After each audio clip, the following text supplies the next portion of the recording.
Nicola, my son, is it another headache? Another light flash? It will pass. It always does.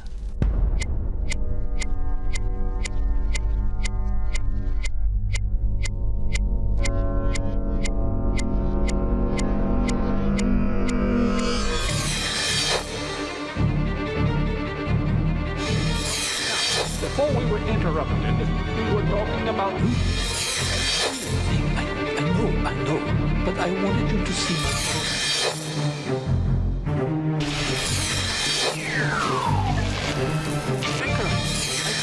moving the commutator and allowing the alternating current to flow is the only way to make it completely black. This will allow mankind to harness this power in a whole new way.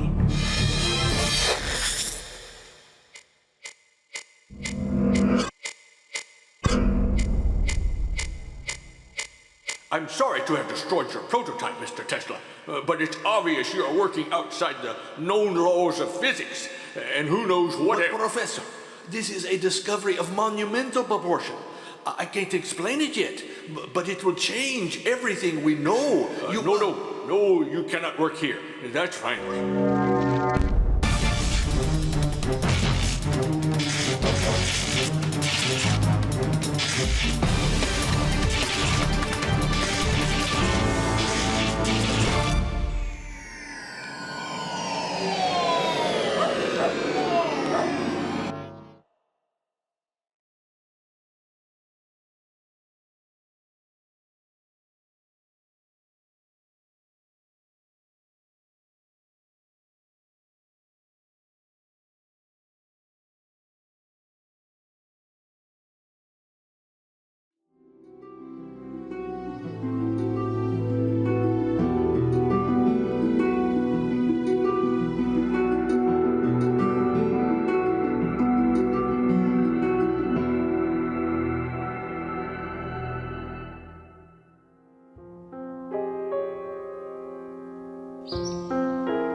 Is this the place where it began?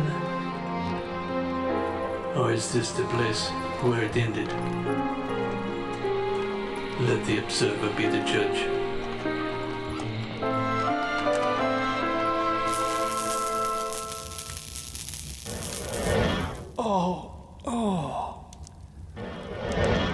Nicola, my son, is it another headache? Another light flash? It will pass.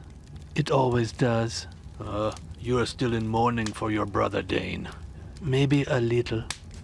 Oh, my son, I worry for you. You survived the cholera. You are strong, but still I worry. Don't worry, Papa. I'll be fine.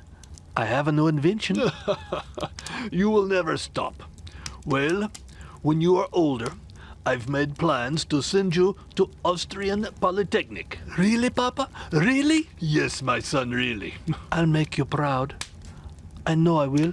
I'll make you proud. I'm already proud of you, my son.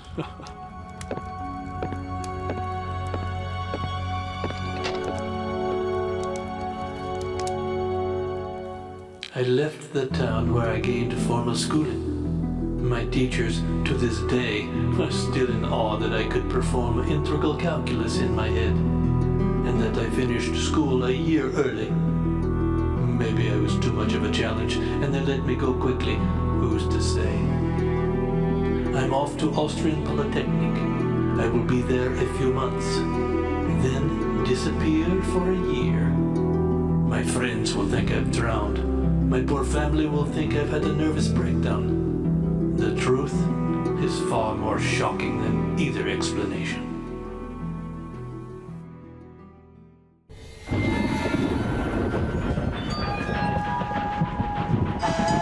Graz.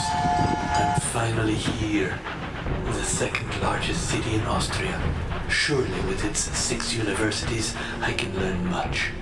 And if it was good enough for Johann Kepler, I think it will be good enough for me.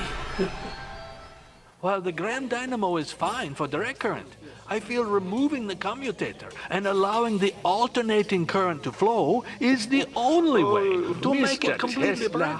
While your performance in class is excellent, bordering on exceptional, your wild theories and, shall I say, mad ideas will most assuredly get you in a world of trouble. I suggest you stick with the known facts of those that have gone before us, and try not to delude yourself with your fanciful suppositions.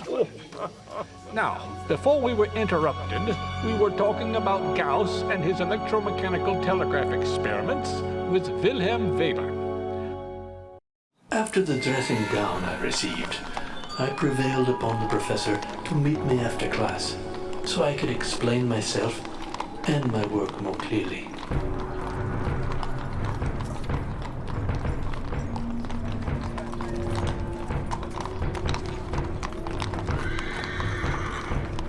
Little did I know where the path would lead that I was taking.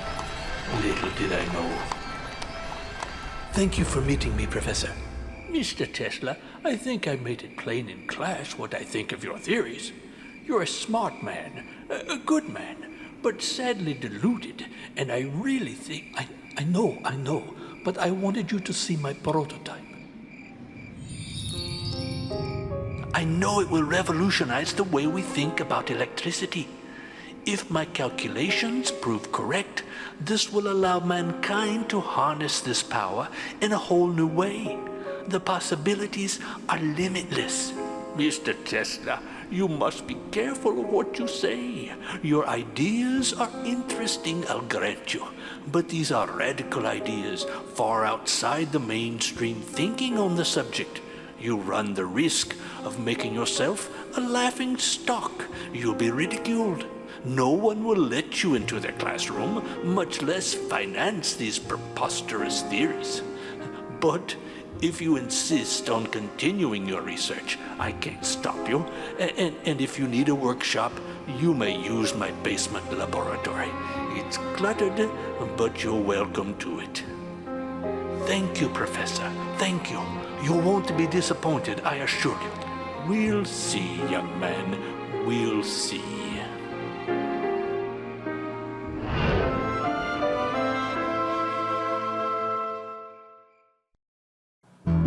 During the next few months, thanks to my professor's gracious loan of his basement storeroom, my research went on at a fast pace. The device was going to work, just as I had formulated it in my mind. The prototype was enlarged and improved upon and was very practical.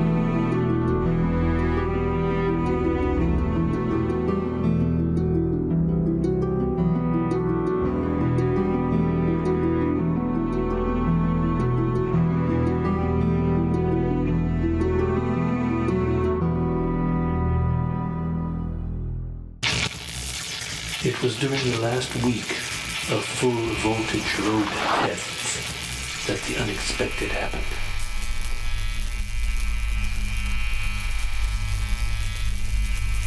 It was when I inadvertently reversed the phase to the secondary supply. I couldn't believe my eyes. The device had levitated into the air. It was just floating in space. It was horrifying and fascinating at the same time. But an even greater shock was in store for me as I was lowering the phase pulse. My world stood still. Once again, I could not believe my eyes. It had become invisible.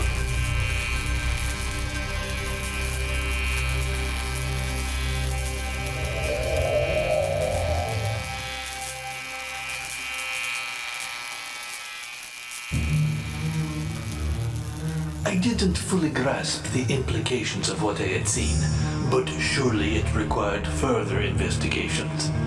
My experiments continued for the next few weeks. I discovered that a great amount of power wasn't what was important, but the regulation and phase-altering proportion were what created the amazing properties.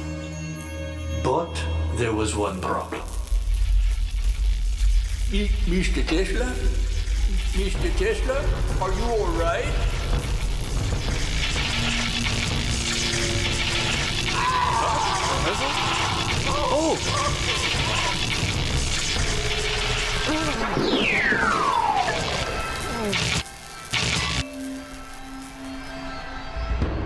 I'm sorry to have destroyed your prototype, Mr. Tesla, but it's obvious you are working outside the known laws of physics, and who knows what else. Professor, this is a discovery of monumental proportion.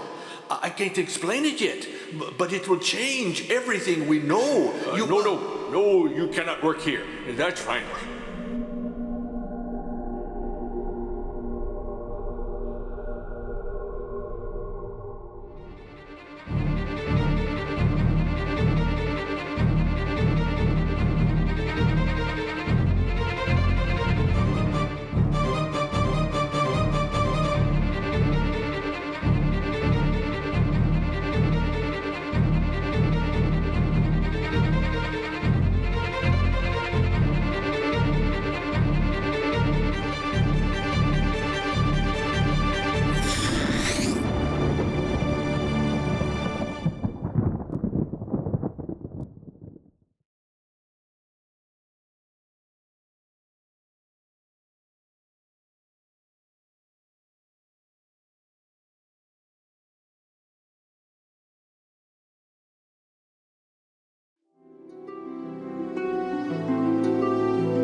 While the Grand Dynamo is fine for direct current, I feel removing the commutator and allowing the alternating current. Mr. Tesla, your wild theories and, shall I say, mad ideas will most assuredly get you in a world of trouble. This will allow mankind to harness this power in a whole new way. But these are radical ideas, far outside the mainstream thinking on the subject.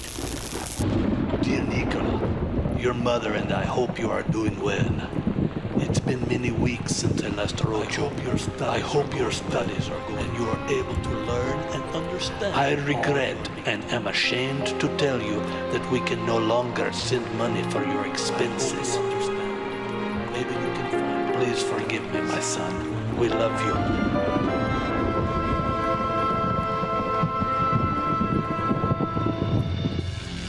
Mr. Tesla? Mr. Tesla, are you all right?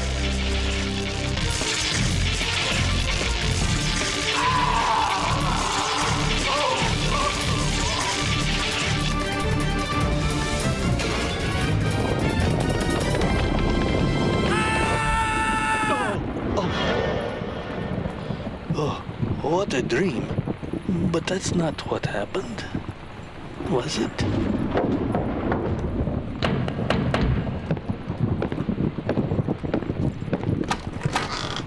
Guten Abend, Nicola. Oh, Friedrich, it's you. Sorry to wake you.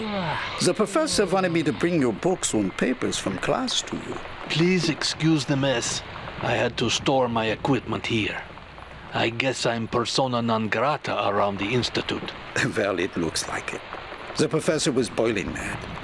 Just what did you do? I'm still not sure.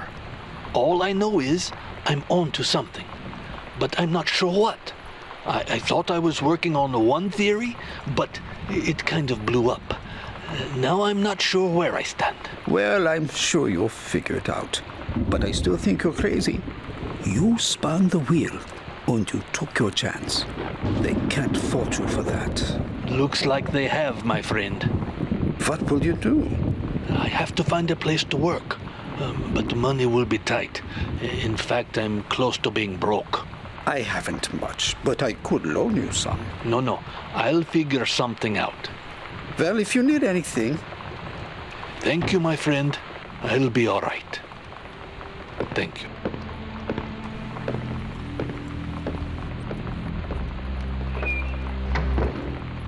Friedrich was a good friend. I didn't have to wonder what the rest thought of me, if my only friend thought I was crazy. Oh well. But it was the dream that troubled me. I was riding a much larger version of my prototype. Was such a thing possible? If I could dream it, could I build it? I guess I could. I had done it before with other inventions. But I had to get money if I was to continue. But where?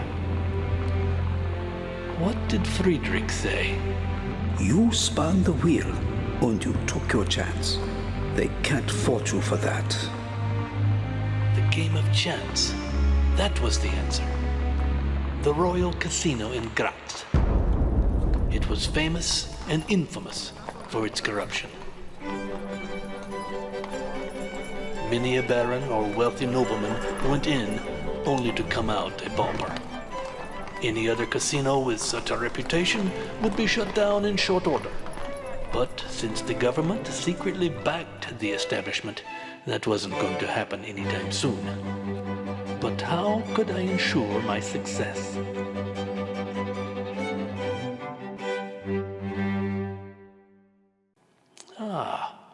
It was a variation on my invention from childhood that would help. Sympathetic resonance, the phenomenon wherein a formerly passive body reacts to external vibration, which make it respond or vibrate to your command. My childhood experiments with sympathetic vibration at the ruins near my home, while not scientific, were nonetheless successful, causing a mild earthquake. My father, on the other hand, was none too sympathetic. Maybe reversing that effect. Ladies and gentlemen, place your bets, place your bet. Sensing a vibration, say the secret command of the roulette wheel's dealer, and then sending out an opposing vibration to make the wheel stop where you want it to stop. Sans Cruz, no winner, sorry, maybe next time. Now that might change the odds in my favor. If I kept my winnings small enough as to not draw undue attention, I just might win enough to keep my research afloat.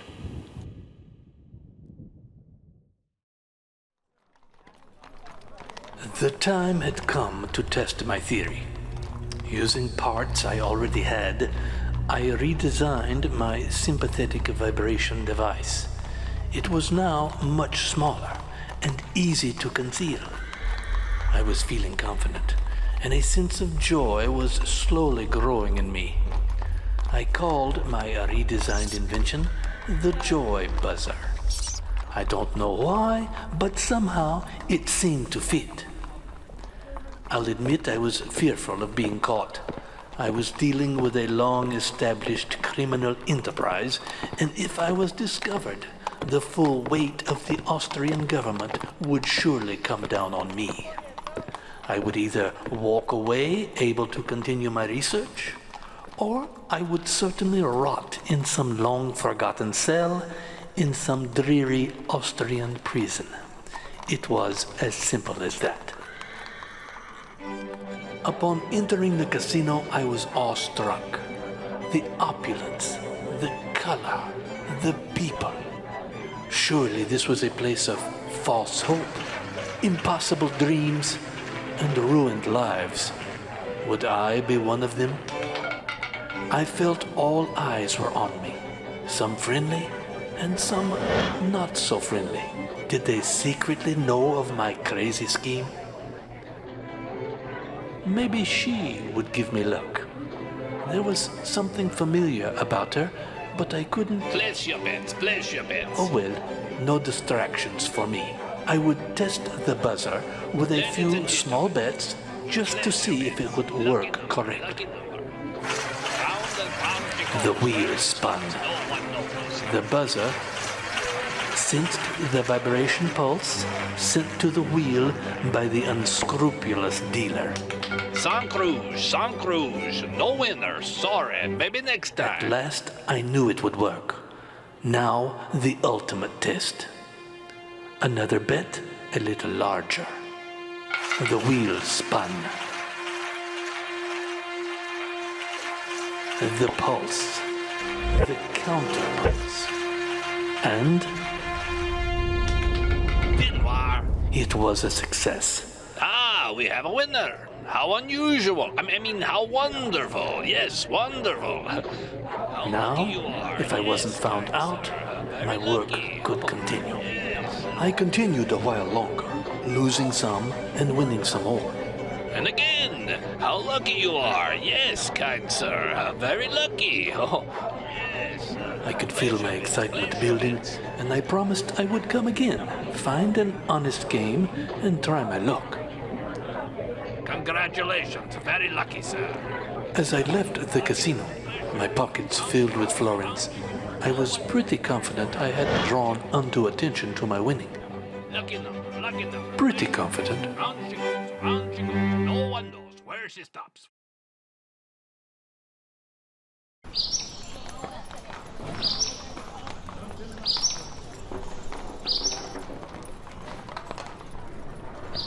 My adventures at the casino had gone well. When I saw the notice posted at the boarding house, I thought the timing was very fortunate. I corresponded with the proper parties and arranged a meeting to look at the building.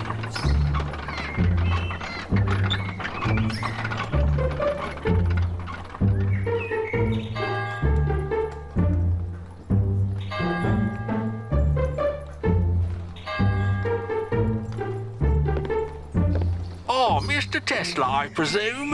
Why, yes. Just call me Willoughby. Willoughby, if you don't mind. Very well. Is this the building mentioned in the notice? That it is, sir, that it is. And if it's to your liking and your silver's good, I'm entrusted by my associate to lease it to you for up to 2 years. I'm prepared to take possession right away if it is suitable to my needs. Blast those pigeons. Always making a mess. I'll clear 'em out, sir. Oh, no. I've always liked them for some reason. They're fine. Well, then you take a good look around, sir, and take your time. It's a bit of a mess, as I said, but that can be cleared up in jig time if you get my meaning, sir.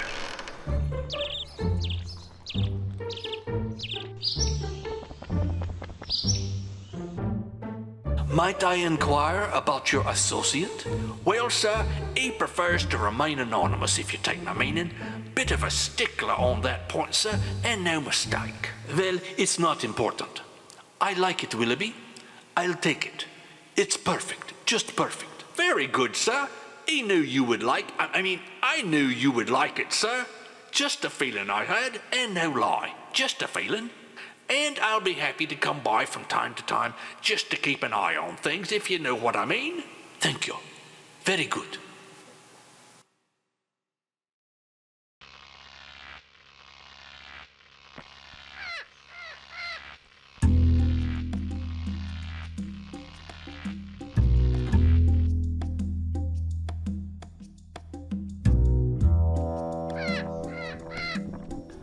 Having procured the warehouse with my gambling winnings, I began in earnest to recreate the original device, now on a much larger scale. Using my original notes and my dream as a guide, the work proceeded smoothly over the course of 4 weeks.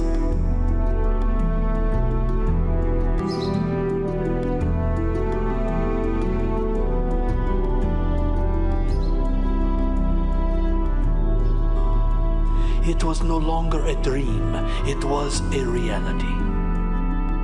Whether or not it would perform like the previous version in my professor's basement was certainly in doubt. And would it end like my dream in a fiery explosion and death? That was the bigger question.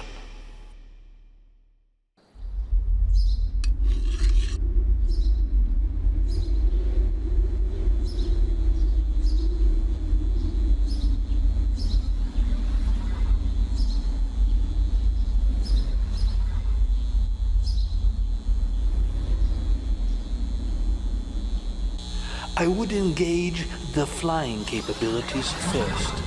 The invisibility aspect of my device filled me with a palpable fear, and that I would postpone for later experimentation.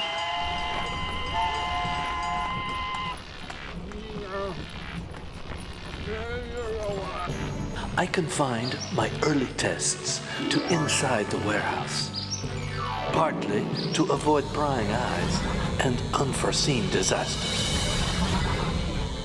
Learning to fly the device was much harder than I anticipated. The controls proved to be very touchy. I needed to continually make adjustments, as I was to learn the proper balance of power and phase pulse were of utmost importance.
I trusted in the fact that most of the people who saw me wouldn't believe their eyes.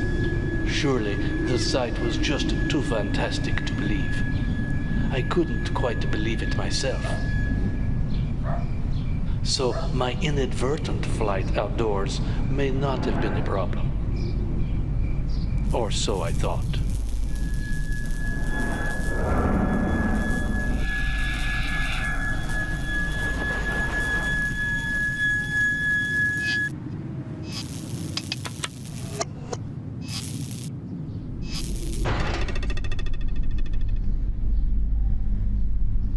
Mr. Tesla, What? we must talk.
As I write you my report, Lord Carnarvon, it's been 5 months and 16 days into the excavation. Each day the work progresses. It's slow, but we're making headway. The workers are doing an admirable job, considering the conditions. We're into the second chamber, and all signs point to the fact that we're on the right track. I can feel the Boy King's presence in this place. It is day 6 of our exploration of the second chamber. All is going well. I'm examining the latest cartouche found in the chamber.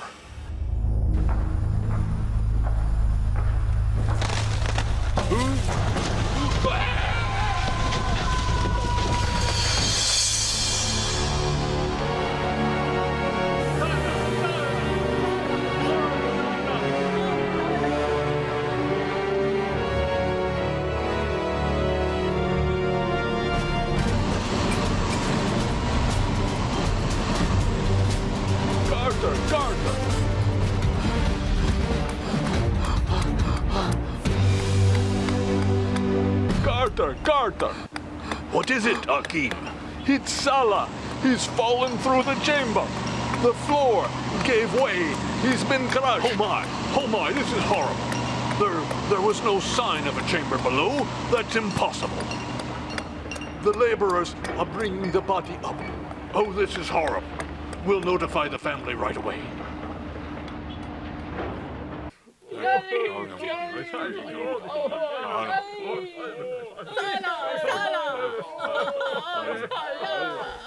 Hakim, send the workers home. Let them take the day off. This is horrible. Just horrible. I'm going to see this chamber myself. Then I will go with you. No, Hakim, you must not go. We have come too far, Kata, to let death turn us back, my friend. Very well, then. We will go together. Very, very odd. I don't want to. Yes. This is amazing, Hakim. No artifacts of any kind. Very, very odd. I don't think the Boy King will be found here. Maybe it's been plundered by grave robbers. Hard to believe it was so well hidden. The room seems to be an antechamber of some sort. But nothing points to any doorways. No obvious levers or sign of a hidden release catch. Very, very odd. I don't want to. Yes. And what's this? These hieroglyphs are very odd. There are references that I have never seen before in any of the ancient scrolls, for sure. And this, it seems to point to a different dynasty altogether than what I was expecting. It can't be Ptolemy. Not Ptolemy II. It's very odd.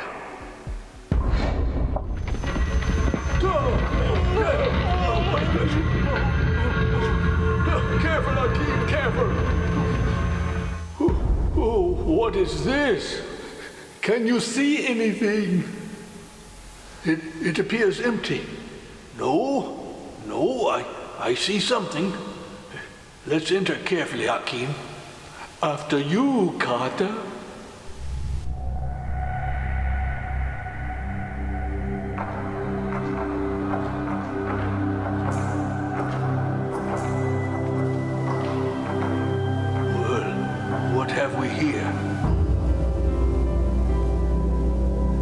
I think it's like nothing we've seen before. Put the torch down over there, Hakim. Let's remove the shroud. What is it? I have no idea. But the world must never know of this.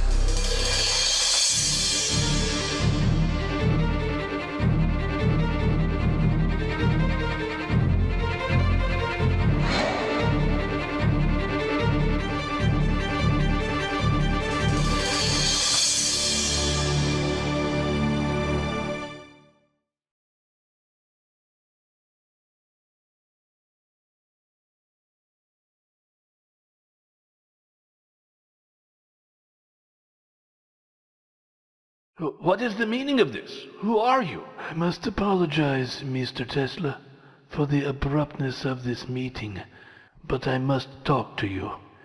It's of great importance, at least to me. Well, I don't know. You do look vaguely familiar. I must confess, I have secretly been following you and observing your work from afar.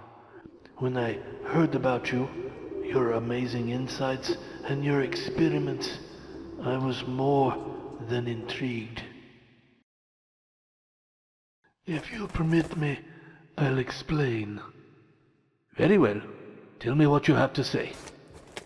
I call myself Ephras. And forgive me, but I must begin our conversation with a short history lesson. Surely you've heard of the ancient library of Alexandria? Yes, we studied a bit about it in Egypt very long ago. It was begun during the reign of Ptolemy II in the 3rd century BC. There he decreed all the knowledge of the ancient world would be gathered, collected and transcribed for all mankind to study. Salid, my trusted friend, I want you to build the world's greatest library. Spare no expense. Make it so large it can contain the knowledge from all the world. I want all people to be able to see and know all there is to be known. I charge you with this project. You must not fail me.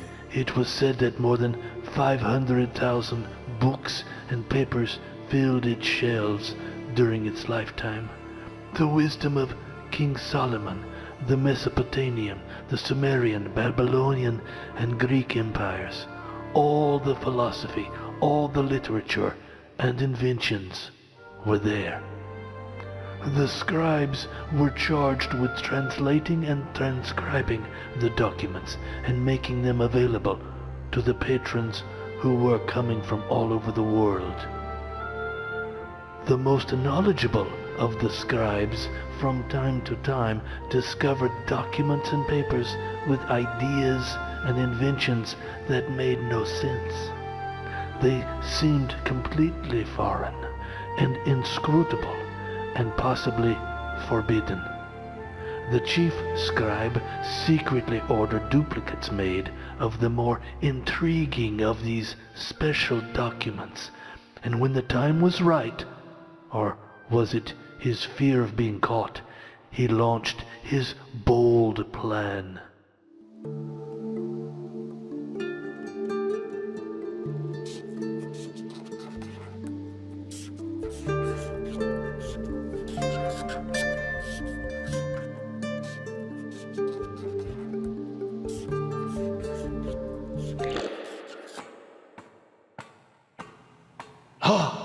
It is you, Sarif. Don't be afraid, Mawa. That's why we work only at night. What do you have? I think I have another very special document. Let's see. It makes no sense. It speaks of an energy, like a fire, that can be controlled. It can be collected from the air, from water, and by shaping metals in certain ways and in fashion, it can even alter the... Oh, thank you, my friend. But I can trust no one, and this is surely too important to be left in the hands of fools.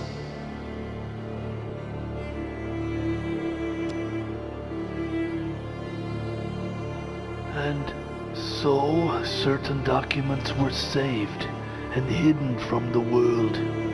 The fire that destroyed the great library was simply a cover-up, a way of making it look like everything was destroyed and thus forgotten. But you see, certain papers and scrolls have survived through the ages. They were translated and studied by many select scholars. As civilization and technology caught up, the papers were again shown to certain people, and great discoveries were made, or shall we say, rediscoveries were made. But this document was unique and very, very troubling. Through the centuries, to To my knowledge, it has been translated and studied exhaustively, but no one has been able to decode its meaning. And so, I come to you, Mr. Tesla. I have observed great things from you, and I think you just might be able to make sense of it.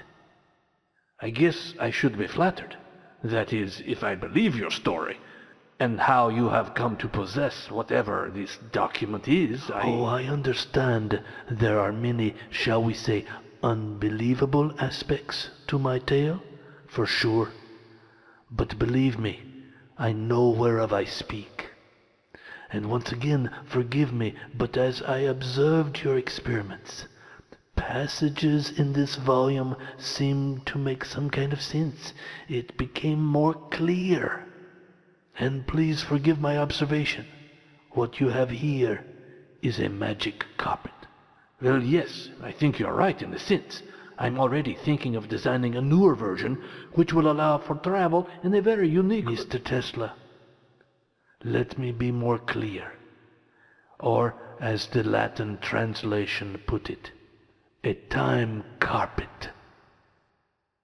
Well, a fanciful name you have given it, maybe yes, but I don't think When you first experimented in your professor's laboratory, the device disappeared. It didn't just disappear. It traveled through time. What? What are you saying? It can't be.